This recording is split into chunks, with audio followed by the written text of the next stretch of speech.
Sony's VPL XW5100ES or BRAVIA Projector 7 is designed to be a home cinema powerhouse with a native 4K SXRD chipset, a laser light source and the XR for projector picture processor. And I've spent a significant amount of time putting it through its paces in our light control test room here, and the results are in. So stick around to find out just how good it is.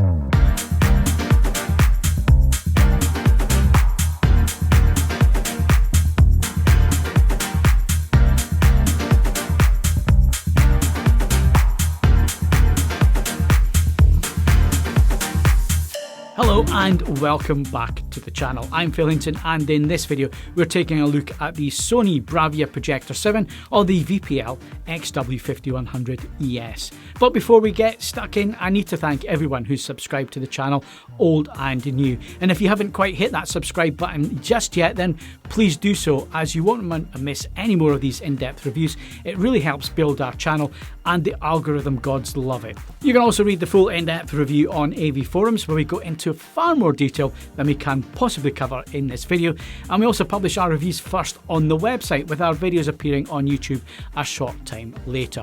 Also remember that our reviews are never sponsored by the product manufacturer. We want to bring you honest and unbiased reviews to help you make the right buying decision. We do, however, occasionally have sponsored segments where we feel that the message is important to you, the audience, and it's not directly related to the product being reviewed or the manufacturer. AVForums is also one of the largest AV and hi-fi communities on the web, so why not head over and check out what like-minded tech enthusiasts are saying about this and more at avforums.com.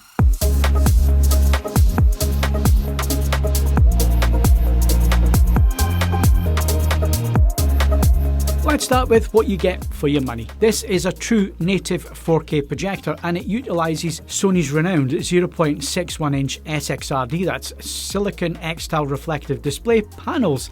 And at this price point, that native resolution is exactly what we would expect to find. And powering this is a Z phosphor laser diode light source, which is known for high reliability, very low maintenance, and a whopping life expectancy rated at about 20,000 hours. This laser engine is capable of pushing out a claimed 2200 lumens of brightness, which is a very respectable figure, particularly for a reference level projector. The brain of this operation, well, that's the latest XR processor for projector, which is where Sony has focused its biggest improvements. This introduces a suite of advanced features, including sophisticated XR dynamic tone mapping, which is a crucial tool for managing HDR content on a projector. It assesses the image on a frame-by-frame or even a scene-by-scene basis, making real-time adjustments to ensure that HDR content is mapped perfectly to the projector's capabilities. As I've always said in these videos and my reviews, a projector is never going to match a direct view TV for dynamic range, so effective tone mapping really is essential for that perceptually dynamic HDR image that you can see on a projector. The new processor also introduces some XR branded things like Deep Black for precise laser dimming and Triluminance Pro, which helps the projector achieve its claimed 95% of the DCI-P3 colour space, and that ensures that you get bright colours that remain colourful and aren't washed out at various luminance levels. Physically, if you've seen a Sony projector over the last decade, then the BRAVIA Projector 7 is going to be instantly recognisable to you. The build quality is excellent, with strong sculpted plastics used throughout the body. On the connections side, which are on the side, you get what you need. You've got two HDMI 2.1 inputs, which are full bandwidth, which means that you can support 4K 120Hz signals along with ALLM or low latency mode, making the input lag as fast as possible for gamers out there who want to game on the large screen. You also have a LAN port, a 12-volt trigger, an IR in port, RS-232 control for custom installation, and a USB-A port. Now for one of the big sticking points I have with this projector and the build quality, and that is the lens system used. It's centrally located, and the zoom and focus are controlled manually via rings around the lens. And the lens shift for horizontal and vertical adjustments is also manual, and these wheels are concealed under a flap on the top of the chassis. For a retail price of just shy of £7,000, It's a real shame that Sony's neglected to add a fully motorised system, especially since competing models from JVC and even more affordable models from Epson include this functionality.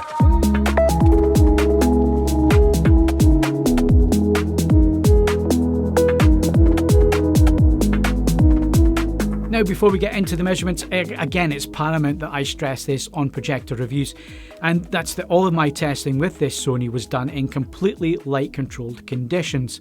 This is a reference level projector, and it demands to be used in a pitch-black room with dark, non-reflective surfaces to perform at the peak of its capabilities. Any ambient light, no matter how dim, will negatively impact on its contrast and dynamic range. And I've been measuring, calibrating and reviewing TVs for the last 2 decades, and I'm also trained and certified by the ISF, THX and PVA industry calibration bodies. Plus, if you want to really deep dive into this projector and have a look at all the charts and measurements in more detail, then you can read the full review on AVForums. Our testing rig consists of a Meridio 7 generator, portrait display, Calman Ultimate software, a Klein K10 meter, and that's profiled to a Jetty 1511 high-res Spectro. These are high-quality measuring and calibration devices that cost many thousands and are very accurate, so you really can trust the numbers. Let's look at the out-of-the-box SDR performance, and the reference picture preset is fairly accurate, but it could have been a little bit better. There is a slight lack of blue and red energy towards the brightest end of the grayscale, which meant our delta E errors were higher than the visible threshold of 3 from about 70% stimulus up. The Rec 709 HD colour gamut showed that the white point was a little bit towards yellow, with some minor undersaturation in red, blue and yellow. But honestly, for the vast majority of viewers, none of these small errors will be visible when watching normal film content. The accuracy really is decent, but a little bit extra tuning takes it to a completely different level. Once calibrated, the results were absolutely stellar. We used the menu options for white balance, gamma and colour management to dial it in. Grayscale tracking improved significantly, and our delta E errors averaged just 1.6, which is well below the visible threshold. The Rec 709 HD colour gamut results were also very much improved, with the majority of the colour points landing exactly where they should be within the saturation tracking graph. In terms of the raw metrics, we measured the image brightness at 1800 lumens in the accurate reference preset, and the native ANSI contrast ratio using a checkerboard pattern, it came in at an excellent 13,000 to 1. And when the laser light dynamic control is set to full, which dims the light source to complete black when there's a zero black signal is received, then the figure really does jump up quite a bit to 298,000 to 1. And then moving on to HDR, well, as I've said, we really need to manage expectations for HDR playback on a projector, but the XW5100ES truly is up to the task. The Sony XR processing is excellent, and the dynamic tone mapping in mode 3 gives us the most accurate tracking to the standards up to the projector's capabilities. The other two modes lift the black floor a little bit too much for my liking. The DCI P3 colour gamut tracking is also good, but most of the colour points are slightly undersaturated when looking at the standard, pointing to the XW5100ES not quite reaching the full gamut size, with green being the furthest off. We measured BT 2020 at 67% XY, and P3 came in at 93% XY, which are strong numbers for a projector.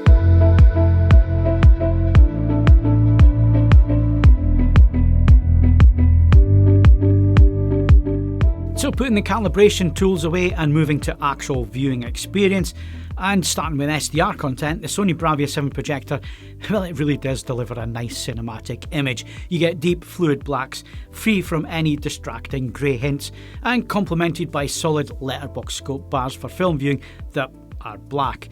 This is one of the better projectors for black levels, with the JVC models just performing a little bit better, but the Sony is really up there. Mid-range and shadow details are absolutely superb, and the colours are also bright, natural, and feature lifelike skin tones. Motion handling is also superb, with 24 frames per second content plays back with correct pull down, showing no induced judder or motion blur beyond what's inherent in the source material. And with HDR content, well, watching the VPL 5100 ES in a pitch black room delivers the very best image Sony is capable of on this level of projector at this price point. The perceived dynamic range is great, with bright specular highlights and deep blacks where required. Mixed scenes are slightly less successful, with some of the minor specular detail clipping, which then allows more of the mid-range details to be seen. But these are necessary trade-offs when you're talking about mapping HDR content to a projector's capabilities. It just doesn't have the same dynamics as a TV does. The Sony still looks incredibly dynamic and detailed, putting you right in the centre of the excellent cinematic images. And of course, with a projector, you get that immersive feeling of very, very large images indeed.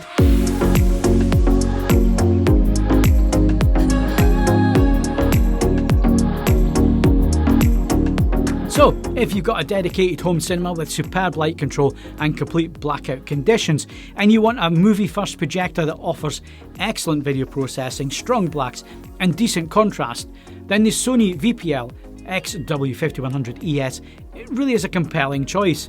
The only real drawbacks are those manual controls for lens, shift, zoom, focus, which can be an issue for some users.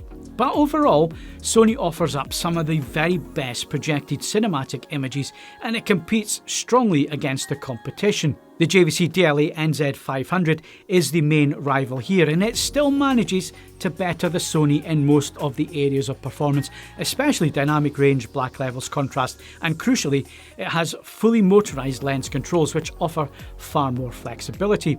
The JVC's Frame Adapt Gen 2 tone mapping is also class leading at this price point and produces an overall better HDR image in my opinion, but it really is a tough call between these two reference units, and your final decision will come down to your use case and your priorities. Remember, both of these are high-end models and they will suffer in a room that doesn't have perfect light control. Now, if your room has more ambient light or you're looking for a more accessible price point, then the Epson EH-QB1000 is a strong contender and priced around £4,800 at the time of this video. Its major advantage is its impressive performance in brighter rooms. While its black levels and contrast fall well short of the Sony and JVC in a fully blacked out room, its brightness does allow it to overcome ambient light issues where the others just wouldn't be able to cope at all. It's not a native 4K projector, it uses pixel shifting from 1080p panels, but it's feature rich, it supports 120Hz, and it has excellent out-of-the-box colour accuracy. And that's it. That's our review of the Sony. Don't forget to go and read the full in-depth review. And don't just watch us on YouTube, come and join us. Click the link below and you can dive into the massive community at AVForums.com. We've got hundreds of thousands of members all discussing everything from this Sony projector to your next sound system to NAS systems, computers, computer gaming, you name it, they're talking about it. So head over to AVForums.com now and join the conversation. And that wraps up this video. Thank you very much for watching and I'll see you in the next one. Goodbye.